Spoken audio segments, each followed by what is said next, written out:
এবার আমরা আমাদের জীবনের সাথে মেলাই, রসুলকে আমরা কতটা ভালোবাসি, রসুলের আদর্শ, তার সুন্নাহ, তার চরিত্র আমরা কতটুকু অনুকরণ করি। এটা করতে হবে। আমাদের আইডল হচ্ছে মুহাম্মদ রাসূলুল্লাহ সাল্লাল্লাহু আলাইহি সাল্লাম, তার সাহাবীরা, হযরত আবু বকর সিদ্দিক রাদিয়াল্লাহু তাআলা আনহু, এনাদের জীবন তো আমরা ফলো করব। ওমর রাদিয়াল্লাহু তাআলা আনহু, এনাদের জীবন আমরা ফলো করব। আমাদের আইডল হয়ে দাঁড়িয়েছে মেসি, নেইমার, এনাদেরকে এত পরিমাণ ফলো করে এখন বর্তমান যুবকেরা, যুবক যুবতীরা। কি একটা অবস্থা! অধিকাংশ যুবক যুবতীরাই এই আইডল হিসাবে তাদেরকে মেনে নিয়েছে, চলচ্চিত্রের সুপারস্টারদেরকে মেনে নিয়েছে। যারা সিনেমা জগতে কাজ করে, সিনেমা জগতে যারা কাজ করে, এদের শেষ কালটা এসে দেখলাম এদেরকে ভিক্ষা করে খাইতে হয়। আমি বলছি না, আপনি ইতিহাস খুলে দেখেন, যারাই চলচ্চিত্র জগতে কাজ করেছে ম্যাক্সিমাম অভিনেতা অভিনেত্রীদের শেষ বয়সে করুণ দশা, করুণ।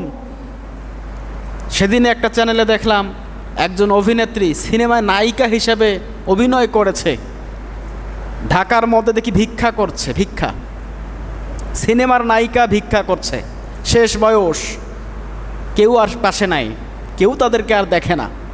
যায় বড় বড় নেতাদের কাছে যায়, মান্যগণ্য মানুষের কাছে যায়, দান করেন, কিছু টাকা দিয়ে বিদায় করে দেয়।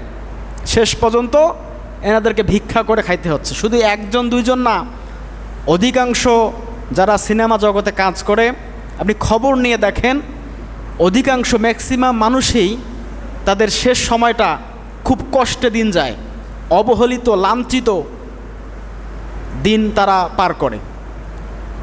অনেকগুলো মানুষের নাম আমি বলতে পারবো, অতগুলো নাম বলতে চাচ্ছি না। তো এদেরকে যদি আমরা আইডল মানি, তা আমাদেরকে কি রসুল ভালোবাসবে? ভালোবাসবে? আল মারউ মামান আহাব, আল্লাহ রসুল বলছেন যে যাকে ভালোবাসে তার সাথে তার হাসর নাসর বিচার হবে। বুঝছেন আমার কথা? আপনি আর আমি যদি রসুলকে ভালোবাসি, রসুলের সাথে আমাদের হাসর নাসর হবে। চিন্তা করে দেখেন, আপনি রসুলের শানে যত বেশি দরুদ শরীফ পাঠ করবেন, রসুলকে বেশি অনুকরণ করবেন, কিয়ামতের ময়দানে, হাসর নাসরে, মিজান ফুলসিরাতে, কবরে রসুল আপনার আমার পাশে পাশে থাকবে। কারণ আপনি রসুলকে ভালোবাসেন, এ কারণে রসুল আপনাকে আমাকে ভালোবাসবে। বুঝতে পারছেন ব্যাপারটা? আচ্ছা, একটু বসে। তো এজন্য এই হাদিসের কোনো বিষয় আছে কথা বলা? ঠিক আছে, আমি কথা বলা ভুলে যাই। যাই হোক, তো আমরা যত বেশি রসুলকে ভালোবাসবো, রসুল আমাদেরকে তত বেশি ভালোবাসবে। এই যে জন্ম থেকে এখন পর্যন্ত আপনি আর আমি একটু মেলাই যে আমরা কে কত বেশি রসুলকে ভালোবাসা দিতে পেরেছি। রসুলের মহব্বতে, ভালোবাসায় একটা জিনিস ছেড়ে দিয়েছি, একটা অন্যায় করেছি, আল্লাহ আর এই অন্যায় করব না। রসুলের প্রেম ভালোবাসা আমার ভিতরে আছে, আল্লাহ আমি তার উম্মত, আমি আর ওই কাজটা, আজ থেকে এই পাপ কাজ করব না, আমি ছেড়ে দিলাম, আর এই কাজ করব না, মৃত্যুর আগ পর্যন্ত এই কাজ করব না। আলহামদুলিল্লাহ, এরকম মানুষ আছে, অনেক মানুষ আছে। তো যে যত বেশি যাকে ভালোবাসবে তার সাথে তার হাসর হবে। সহিহ হাদিস, আল মারউ মান আহাব, যে যাকে ভালোবাসবে তার সঙ্গে সে পাশাপাশি থাকবে। যদি আমরা রসুলকে বেশি ভালোবাসি, রসুল আমাদের পাশে পাশে থাকবে। রসুল যদি আমাদের পাশে থাকে, আমাদের কোনো চিন্তা আছে? কোনো চিন্তা নেই। এই জন্য আল্লাহ রসুল বলেছেন, যতক্ষণ না পর্যন্ত দুনিয়ার সব কিছুর চাইতে আমি রসুল তোমাদের কাছে প্রিয় না হব, ভালোবাসার পাত্র না হব, আল্লাহ রসুল বলছেন ততক্ষণ পর্যন্ত তোমরা পরিপূর্ণ ইমানদার হতে পারবা না, ইমানদার হতে পারবা না। এখানে যে কয়েকজন মানুষ আমরা আছি, রসুলের ভালোবাসা, রসুলকে আমরা কতটা ভালোবাসি, এটা আপনার আমার অন্তরই ভালো জানে। কেউ মাপ করতে পারবে না। পারবে? শুধু দাড়ি টুপি আর জুব্বা দেখলে পাগল হবেন না যে সেই ব্যক্তি রসুলকে বেশি ভালোবাসে, এমনটা নয়। অনেক ভাইরা আছেন খেতে খামারে কাজ করে 5 ওয়াক্ত নামাজ সঠিক সময় আদায় করে, আমি খবর নিয়ে দেখেছি। অনেক ভাইরা আছে স্টোরে কাজ করে, ক্লাস্টারে কাজ করে, সঠিক সময় নামাজ আদায় করে। অনেক দোকানদার ভাইরা আছে ব্যবসা বাণিজ্য করে, শার্ট প্যান্ট পরে, লুঙ্গি পরে, কিন্তু সঠিক সময় গিয়ে নামাজ আদায় করে। এরকম ভাইরা আছে না নেই? আছে। ওনাদের ইমান আল্লাহ পাকের অশেষ রহমত, এনারা অনেক বেশি মজবুত ইমানদার হতে পারে হয়।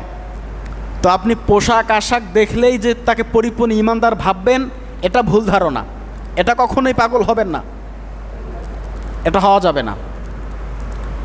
তাই জন্য রসুলকে বেশি বেশি ভালোবাসতে হবে। আল্লাহ পাক বলেন, কুং ইং কুনতুম তুহিব্বুনাল্লাহা ফাত্তাবিউনি ইউহিব্বুকুমুল্লাহু ওয়া ইয়াগফির লাকুম যুনুবাকুম ওয়াল্লাহু গফুরুর রহিম। আল্লাহ পাক রব্বুল আলামিন নবীকে জানিয়ে দিচ্ছেন, হে নবী আপনি বলে দেন, কুল ইন কুনতুম তুহিব্বুনাল্লাহ, যদি তোমার উম্মতরা আমি আল্লাহ পাকের ভালোবাসা পেতে চায়, ফাত্তাবিউনি, ওরা যেন তোমাকে অনুকরণ করে।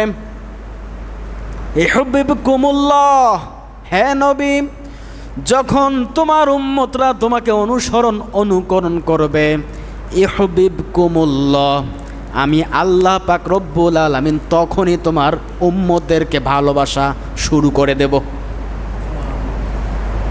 ওয়া ইয়াগফির লাকুম যুনুবাকুম, হে নবী শুধু তোমার বান্দাদেরকে ভালোবাসবো তা নয়, তোমার উম্মতদেরকে ভালোবাসবো তা নয়, ওয়া ইয়াগফির লাকুম, আমি রব যাদেরকে ভালোবাসি, যাদেরকে আমি পছন্দ করি, ভালোবাসি, আমার একটা দায়িত্ব আছে কি, ওয়া ইয়াগফির লাকুম যুনুবাকুম, ওদের জীবনের সবগুলো গুনাহ আমি মাফ করে দেই।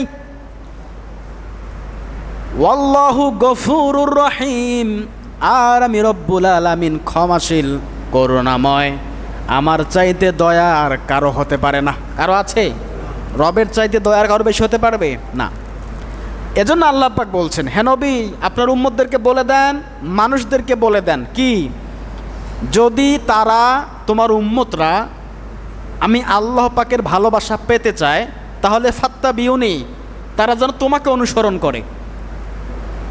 হে নবী যদি তারা তোমাকে অনুকরণ করে, তাহলে ইউহিব্বুকুমুল্লাহ, তখন থেকেই আমি রব তোমার উম্মতকে ভালোবাসা শুরু করে দেব।